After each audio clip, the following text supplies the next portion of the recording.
Rajshahi পুঠিয়ার MP Nazrul Islam মণ্ডলের নেতৃত্বে তার ভাতিজা রানা মণ্ডল সালিসের নাম করে অন্যের জমি জোরপূর্বক দখল করে দিচ্ছে লক্ষ লক্ষ টাকার বিনিময়ে।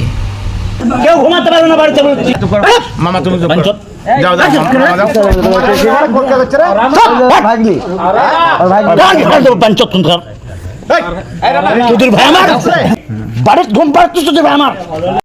এভাবে রাতে সালিশ করে তারা জোরপূর্বকভাবে যাদের জমি তাদের কাছ থেকে দখল করে অন্যের কাছে জমি দিয়ে দিচ্ছেন রানা মণ্ডল।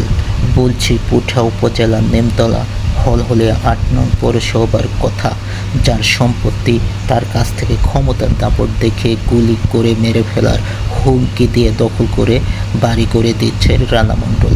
রানা মণ্ডল তার চাচা রানা মণ্ডলের চাচা নজরুল ইসলাম মণ্ডলের ক্ষমতার দাপটে মেয়েদের গায়ে হাত পর্যন্ত দিচ্ছে এবং লক্ষ লক্ষ টাকা জমি আত্মসাৎ করে নিচ্ছে।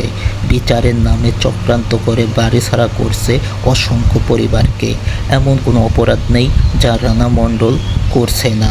রানা মণ্ডলকে সাহায্য করছে নজরুল ইসলাম মণ্ডল। নজরুল ইসলাম মণ্ডল পুঠিয়া দুর্গাপুর ৬ আসনে বিএনপির মনোনীত এমপি হওয়ার পর থেকে দুর্নীতিবাজ, চাঁদাবাজ, জুলুমবাজ, দখলবাজ, হুমকিবাজ বিভিন্ন অপকর্মের সাথে জড়িয়ে পড়ছেন। কোটি কোটি আত্মসাৎ করে তারা বিভিন্ন জায়গায় জমি দখল এবং বিভিন্ন জায়গায় অর্থ সম্পদ করে তুলছেন। অন্যের জায়গার জমির যে গাছগাছালি রয়েছে, ডাব গাছ এবং মেহগুনি গাছ, সেইগুলো গাছ কেটে দিচ্ছেন রানা মণ্ডল। রানা মণ্ডল ক্ষমতার দাপটে এইসব কাজ করতেছেন পুঠিয়া উপজেলায়। তারা বিভিন্ন কায়দায় মানুষকে হয়রানি করছেন, মানুষের জমি দখল করে নিচ্ছেন। এইভাবেই আপনারা দেখতে পাচ্ছেন, প্রমাণ সহকারে দেওয়া হয়েছে।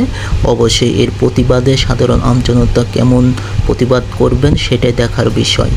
এবং এই সংসদ সদস্য নজরুল ইসলাম মণ্ডল ক্ষমতার যে দাপটটা দেখাচ্ছেন এটা ঠিক কিনা অবশ্যই জানাবেন কমেন্ট বক্সে। এবং এর প্রতিবাদে রানা মণ্ডল ইসলামের প্রতিবাদ গড়ে তুলবেন সকল স্থানে এবং নজরুল ইসলাম মণ্ডলের প্রতিবাদ গড়ে তুলবেন এবং মাননীয় প্রধানমন্ত্রী অবশ্যই এই দৃষ্টি আকর্ষণ করবেন এবং এর পদক্ষেপ নেবেন। সংসদ সদস্য নজরুল ইসলাম মণ্ডলকে অবশ্যই প্রত্যাহার করবেন।